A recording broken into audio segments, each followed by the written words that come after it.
Today, there are more ways than ever to collect railway data. But where does all that data go? For data management to really work, data needs to move from collection devices to decision makers in the office to maintainers on the track.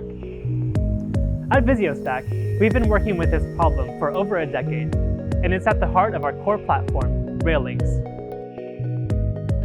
With the RailLinks software, data collected from all along your network can be stored in one place with easy access in a variety of dimensions.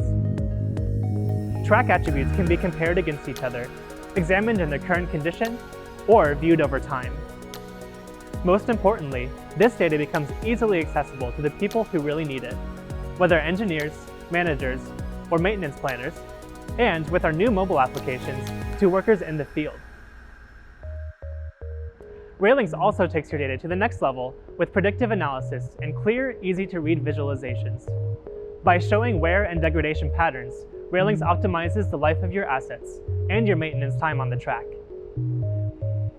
We analyze and compare trends over time, highlighting the most urgent maintenance needs to reduce incident risk.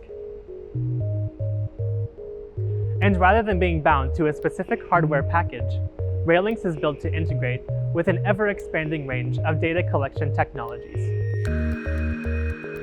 Our automated analysis broadens the information available for decisions, saving human processing time and reducing the risk of user error. Railway operation is complex, made up of many individual parts. At VisioStack, we are ready to meet that challenge, connecting those pieces and giving you a clearer view of the whole picture.